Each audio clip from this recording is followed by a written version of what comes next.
آج ویو 360 میں مبینہ سائفر سازش کے معاملے پر بحث پارلیمان میں ہوگی. وفاقی وزیر قانون ہم اس معاملے کو پارلیمنٹ میں لے کے جا رہے ہیں.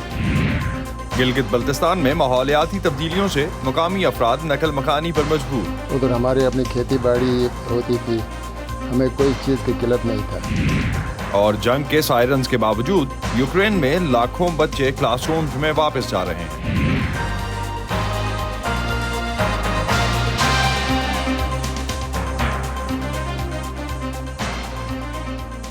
وائس آف امریکہ کے واشنگٹن اسٹوڈیوز میں آپ سب کو خوش آمدید. آپ دیکھ رہے ہیں پروگرام ویو 360 اور میں ہوں اسد اللہ خالد. پاکستان کی بری فوج کے سربراہ جنرل قمر جاوید باجوہ کا امریکہ کا حالیہ دورہ ایک ایسے وقت میں ہوا ہے جب بطور آرمی چیف ان کی دوسری 3 سالہ ٹرم بھی آئندہ ماہ ختم ہو رہی ہے.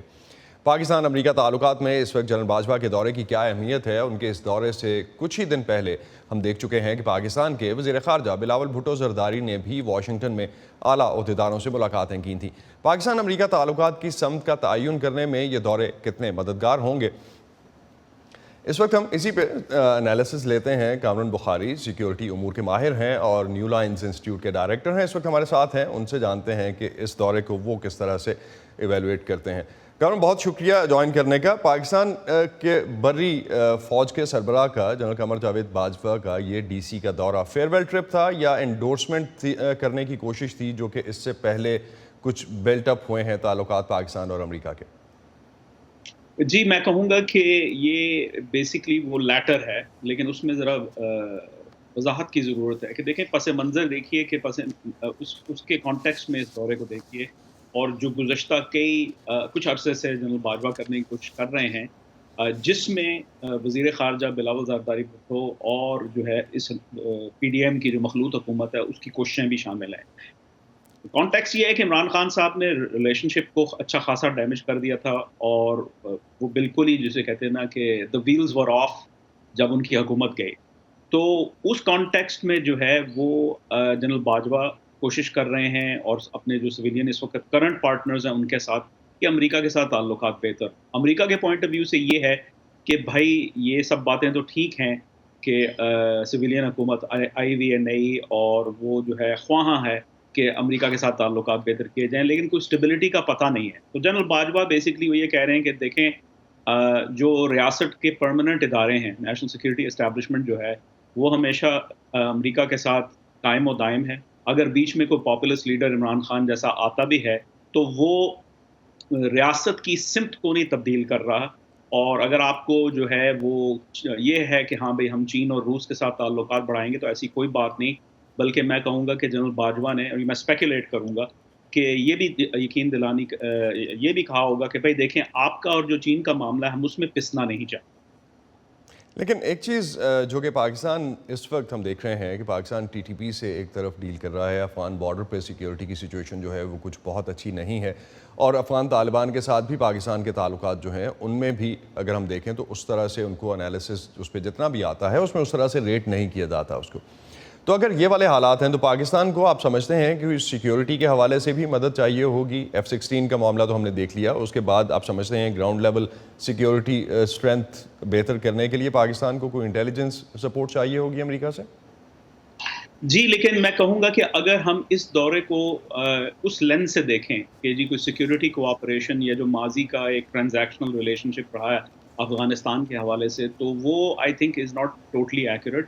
وہ حصہ ہے, لیکن یہاں پر چونکہ اب افغانستان سے امریکہ کا انخلا ہو چکا ہے, پاکستان کی سچویشن جو سیلاب ابھی آئے تھے اس سے پہلے سے بہت زیادہ خراب ہے, اور جنوبی ایشیا کے اندر امریکہ ایک بیلنس آف پاور مینٹین کرنا چاہتا ہے, اور پاکستان کو کم از کم اتنے اپنے پیروں پہ کھڑے ہوتے ہوئے دیکھنا چاہتا ہے کہ افغانستان میں جو طوفان بدتمیزی برپا ہے وہ مزید خطے کے اندر مت پھیلے. تو یہ امریکہ جو ہے صرف سیکیورٹی ڈائمینشن سے نہیں دیکھ رہا, جو سیکیورٹی اینڈ اسٹیبلٹی خطے کے اندر جو ہے نا قائم کرنے کی کوشش کی جا رہی ہے اس میں انٹیلیجنس کوآپریشن جو ہے وہ ایک چھوٹا سا حصہ ہے. یہاں پر دیگر ایکسپلور کیا جا رہا ہے کہ پاکستان کے ساتھ امریکہ مل کے ایسا کیا کر سکتا ہے کہ پاکستان کو جس دہانے پہ وہ کھڑا ہوا ہے اس سے آگے لے کے جایا جائے اور پاکستان کی ریاست کو مزید فعال بنائے. تو فوجی امداد کی جو بات ہوئی اور اس پہ اسٹیٹ ڈپارٹمنٹ کی طرف سے وی او اے سے بات کرتے ہوئے اسٹیٹ ڈپارٹمنٹ کی طرف سے کہا بھی گیا کہ پوری طرح سے فوجی امداد جو ہے وہ بحال نہیں ہوئی. آپ کو لگتا ہے کہ یہ بھی پارٹ آف دا پروجیکٹ تھا, یہ بھی پارٹ آف دا ٹرپ تھا, اس پہ بھی ڈسکشن ہوئی ہے؟ دیکھیں آپ اس کو ایسا تصور کریں کہ پاکستان کی مانگ کیا ہے امریکہ سے. بہت ساری مانگیں ہیں. آئی ایم ایف کا جو معاملہ تھا جو ہے خزانہ خالی ہے تو ہمیں امداد کی کیش کی ضرورت ہے. تو اس کے بعد پھر سیلاب کے بعد مزید کیش کی ضرورت آ گئی. پاکستان کی جو مالی سچویشن ہے وہ اس وقت امریکہ پر نہیں کر سکتا, یعنی وہ بلینز میں ہم بات کر رہے ہیں. تو امریکہ نے یہ ابتدا اس بات سے کی ہے کہ کیا پاسبل ہے فی الوقت. ان میں سے ایک چیز جو ہے ایک دیرینہ پاکستان کی جانب سے ریکویسٹ تھی کہ جی جو ہماری F-16 کی ایجنگ فلیٹ ہے اس کو آپ جو ہے ہمیں دوبارہ سے جو ہے ریہیبلیٹیٹ کرنے میں مدد کریں. تو آئی تھنک وہ چیز جو ہے لو ہینگنگ فروٹ تھا, اس وجہ سے وہ چیز سامنے آئی ہے. اب دیکھنا یہ ہے کہ مزید فوجی اور سویلین امداد جو ہے وہ کیا شکل اختیار کرے گی اور کب آئے گی اور کتنی مقدار میں آئے گی. ایک چیز میڈیا میں کامران اگر ہم نے دیکھا ہو پچھلے 2 دن میں یہ بھی گردش کر رہی تھی کہ امریکہ نے سی پیک کے حوالے سے پاکستان سے کچھ یقین دہانیاں مانگی ہیں. آپ سمجھتے ہیں کہ جنرل باجوہ اس پوزیشن میں تھے اور اس پہ انہوں نے کوئی یقین دہانیاں دی ہیں؟ خاص طور پہ آپ نے شروع میں بھی ذکر کیا کہ پاکستان اور چائنا کے جو تعلقات ہیں, بلاول بھٹو اس سے پہلے اسی پروگرام میں کہہ چکے کہ دونوں جو ان کے تعلقات ہیں پاکستان کے امریکہ کے ساتھ اور چین کے ساتھ وہ اپنی اپنی جگہ پہ قائم ہیں, الگ الگ ہیں. تو کس طرح سے ایگزیکٹلی آپ اس کو دیکھیں گے سی پیک والی خبر کو اور سی پیک والی جو خبریں آ رہی ہیں؟ دیکھیں ظاہر ہے امریکہ کا ایک جو ہے اس وقت اوپن اینڈڈ قسم کی کمپٹیشن چل رہی ہے چائنا سے. خطہ جو ہے وہ مختلف جو ہے ڈائریکشن سے ڈی اسٹیبلائز ہو رہا ہے. سینٹرل ایشیا بھی ہو رہا ہے روس کی وجہ سے. ایران کے اندر جو تبدیلی آ رہی ہے, بھارت کے اندر جو تبدیلیاں آ رہی ہیں, بھارت اور امریکہ کے اندر ایک چھوٹی موٹی کشیدگی چل رہی ہے روس کے ساتھ تعلقات کو لے کے. تو اس میں امریکہ جو ہے وہ یہ کوشش کر رہا ہے کہ کم از کم یہ کلیریفائی ہو کہ پاکستان کہاں کھڑا ہوا ہے. ایسا تو نہیں کہ اگر ہم ان کے ساتھ تعلقات بڑھائیں گے تو کہیں کل کو کوئی نیا وزیر اعظم آ جائے اور وہ یہ کہ عمران خان صاحب ہی واپس آ جائیں اور کہیں نہیں جی میں تو پھر سے ایبسولوٹلی ناٹ اور میں تو چین کے ساتھ پینگیں بڑھاؤں گا. تو پھر امریکہ کو اس چیز کا خدشہ ہے کہ ایسی چیز نہ ہو. لیکن میں سمجھتا ہوں وہ اہم بات اتنی نہیں ہے جتنی کہ ہم پاکستان کے جو اسٹیک ہولڈرز ہیں ان کی جانب سے جو یقین دہانی کرائی جا رہی ہے کہ بھائی ہم جو ہیں آپ کی لڑائی میں نہیں آنا چاہتے. دوسری بات یہ ہے کہ چین جو ہے وہ آپ کا متبادل نہیں ہے. ہماری ان سے دوستی ہے, وہ ہمارے پرانے پڑوسی ہیں, گہری دوستی ہے, لیکن ہمارا جو اسٹریٹجک جو ٹلٹ ہے وہ مغرب کی جانب. بہت شکریہ کامران بخاری, آپ ہم سے جنرل قمر جاوید باجوہ کا جو امریکہ کا حالیہ دورہ تھا اس حوالے سے بات کر رہے تھے اور اس کو انالائز کر رہے تھے. بہت شکریہ آپ کا. پاکستان کے وفاقی وزیر قانون و انصاف سینیٹر اعظم نذیر تارڑ نے کہا ہے کہ مبینہ سائفر سازش اور اس پر جوڈیشل کمیشن کی درخواست کو کل سے بحث کے لیے پارلیمنٹ میں لے جایا جائے گا. سینیٹر تارڑ گزشتہ دنوں واشنگٹن کے دورے پر تھے جہاں پاکستانی امریکن اور سکھ امریکن کمیونٹی نے ان کے لیے ایک استقبالیہ دیا. وائس آف امریکہ کے محمد عاطف نے ان سے جاننے کی کوشش کی کہ نیب اصلاحات, وزیر اعظم کے دفتر کی جاسوسی اور آڈیو لیکس پر ان کی وزارت کیا کر رہی ہے. یہ جو ریسنٹ امینڈمنٹس آئی ہیں ان میں یہ پروویژن ڈالی گئی ہے پارلیمان کی طرف سے کہ نیب جو ہے وہ اکاؤنٹیبل ہوگا اور ڈیمیجز کے کلیمز جو ہیں وہ ان کے ساتھ آ سکتے ہیں. جو ویکسیشس انوالومنٹ کرنا ہے, فریم کرنا ہے لوگوں کو جھوٹے مقدمات میں, اس کو بھی ایک افینس بنایا گیا. کچھ اور قوانین میں بھی آلریڈی پاکستان میں اینٹی نارکوٹکس لاز ہیں, ان میں یہ شک تھی جو کہ ابھی ڈالی گئی ہے. اور میں یہ توقع رکھتا ہوں کہ نیب اپنا قبلہ بھی درست کرے گی اور لوگوں میں بھی اب اویئرنیس ہے کہ وہ پروسیکیوٹ کریں گے ان کیس اگر ان کی غلط پرسیکیوشنز ہوتی ہیں. ہم نے عمران خان صاحب نے بھی مانگا تھا جوڈیشل کمیشن, اور جب گورنمنٹ چینج ہوئی تو ہم نے بھی ریکویسٹ کی چیف جسٹس پاکستان سے کہ آپ ہمیں جوڈیشل کمیشن دیں. وہ کہتے ہیں کہ یہ جو ڈرٹی لینن صاف کرنا ہے یہ جوڈیشری کا کام نہیں ہے, یہ آپ اپنے اینڈ پہ کریں. تو اب یہ جب سے آڈیو لیکس آئی ہیں, کیبنٹ میٹنگ ہوئی, کیبنٹ میٹنگ میں 2 ڈیسیجنز کیے گئے. ایک تو ایک high powered inquiry committee constitute کر دی گئی ہے جس میں کہ FIA سے اور دیگر جو تحقیقاتی ادارے ہیں اور انٹیلیجنس ایجنسیز ہیں ان سے سینئر آفیسرز شامل ہیں. انہوں نے اپنا کام شروع کر دیا ہے, آپ تک بھی خبر آئی ہوگی. دوسرا, ہم اس معاملے کو پارلیمنٹ میں لے کے جا رہے ہیں اور کمنگ فرائیڈے کو پارلیمنٹ کا نیشنل اسمبلی کا سیشن ہے جس میں اس پہ ڈیبیٹ ہوگی اور پارلیمنٹ ڈیسائیڈ کرے گی کہ کس رخ میں لے کے جانا ہے. وزیر اعظم صاحب کی ہدایت پہ اور کابینہ کی ہدایت پہ سائبر سیکیورٹی کے حوالے سے ہم کام کر رہے ہیں in collaboration with ministry of internal affairs جو ہماری وزارت داخلہ ہے, اور ہمیں 3 ہفتے کا ٹاسک دیا گیا. وی ول کم اپ ود پراپر ریکمنڈیشنز انشاءاللہ العزیز, ان سفارشات کی روشنی میں سارا کریں گے. وقت کے ساتھ سب کچھ بدل جاتا ہے. کچھ لوگوں کے لیے اس حقیقت کو قبول کرنا بہت ہی مشکل ہوتا ہے. شاید یہی وجہ ہے کہ ماضی ہماری یادوں میں زندہ رہتا ہے. وقت تو کبھی رکتا نہیں. کیوں نہ ایک کام کریں, ہم خود رک جائیں اور دیکھیں کہ ہمارے ارد گرد کیا کچھ بدل گیا اور اس نے ہمیں کیسے بدلا. میں بہجت جیلانی, پچھلی 3 دہائیوں سے زیادہ عرصے سے ریڈیو کے ذریعے آپ کا میرا ساتھ, اور اب وائس آف امریکہ سے میں آپ کے لیے لائی ایک نیا پوڈ کاسٹ کل اور آج. اس میں ہم بات کریں گے ان معروف شخصیات سے جنہوں نے پل پل بدلتی اس دنیا کا بھرپور مشاہدہ کیا. انہی سے بات ہوگی کل اور آج کی. مجھے یقین ہے کہ آپ کو بھی ماضی میں جھانک کر بہت مزہ آئے گا. تو آئیے ہر ہفتے سنیے میرے ساتھ VOA اردو کا پوڈ کاسٹ کل اور آج. آج وائس آف امریکہ کی گلگت بلتستان سیریز کی تیسری رپورٹ میں آپ کو دکھاتے ہیں وہ وجوہات جن سے مجبور ہو کر یہاں کے رہائشی یہ علاقہ چھوڑنے پر مجبور ہیں. ماہرین کا کہنا ہے کہ ملک کے شمالی علاقوں جیسے گلگت بلتستان میں ہونے والی ماحولیاتی تبدیلیوں سے آنے والے دنوں میں پورے پاکستان کو خطرہ لاحق ہو سکتا ہے. ان علاقوں میں ماحولیاتی تبدیلیوں کے اثرات اس قدر شدید ہیں کہ اب کچھ لوگ یہاں سے نقل مکانی کر رہے ہیں. ایسے کیا حالات ہیں جو گلگت بلتستان کے لوگوں کو اپنے گھر اور زمینیں چھوڑنے پر مجبور کر رہے ہیں؟ سمن خان نے جاننے کی کوشش کی. گلگت شہر سے 7 کلومیٹر کے فاصلے پر واقع جاگیر بسین کے اس حصے میں مہاجروں کی کالونی ہے. یہاں آ کر آباد ہونے والوں میں کارغنالہ اور نلتر سے تعلق رکھنے والے خاندان شامل ہیں جن کی اکثریت کے آبائی گھر اور زرعی زمین گزشتہ کچھ سالوں سے وقتاً فوقتاً آنے والے سیلابوں کی نظر ہو گئے. ادھر ہماری اپنی کھیتی باڑی ہوتی تھی, ہمیں کوئی چیز کی قلت نہیں تھا. ادھر سے متاثر ہوئے, اس سے بعد ہمیں کافی مسائل پیدا ہو گئی بیچ میں. تقریباً ادھر تو ہم 40 سے بھی زیادہ آدمی ہیں. 3 گھر ادھر 3 کمروں میں بہ رہے تھے. اگر کہ ایک زیادہ مہمان آئے تو ہماری کچھ گنجائش نہیں ہے کہ اس کو کھلانا پلانا اور بستر کرنے کے لیے. ماحولیاتی ہجرت صرف اس ایک علاقے کا مسئلہ نہیں بلکہ گلگت بلتستان کے مختلف علاقوں کے لوگ اس کی زد میں ہیں. رہائش کے لیے گھر, کھیتی باڑی کے لیے زمین اور نیا روزگار ڈھونڈنا ایسی آبادیوں کا مشترکہ مسئلہ بنتا جا رہا ہے. تعلیم اور صحت کی سہولیات کا حصول بھی آسان نہیں.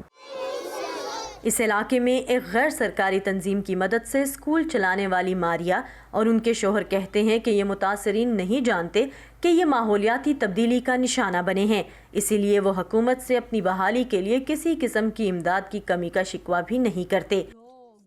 60+ ہمارے پاس بچے ہیں لیکن نیو انرولمنٹس آ رہی ہیں. اسپیس اور جو ریسورسز کی کمی ہونے کی وجہ سے ہم اور ایڈمیشنز نہیں دے سکتے اپنے بچوں کو. مور دین 2 اور 3 لیولز کو ہم ایک ساتھ نہیں پڑھاتے ہیں.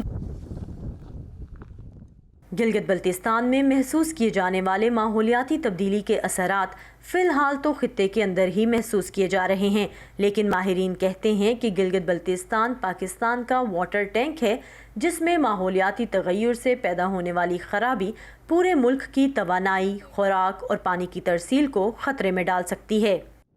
گلگت بلتستان کے جو گلیشیئرز ہیں annually 50.5 billion cubic meters of water دیتے ہیں ٹو ریور انڈس. اس 72% آف واٹر کے اوپر ہمارے ملک کا 40% آف ہائیڈرو پاور اور 70% آف ایگریکلچر ڈپینڈ کرتا ہے. انرجی, واٹر اور فوڈ سیکیورٹی کو اگر ہم نے پروٹیکٹ کرنا ہے اور سسٹین رکھنا ہے اس کو, تو پھر کلائمیٹ چینج کا جو افیکٹ ہو رہا ہے ان ایریاز کے اوپر اس پہ ہمیں توجہ دینی ہوگی.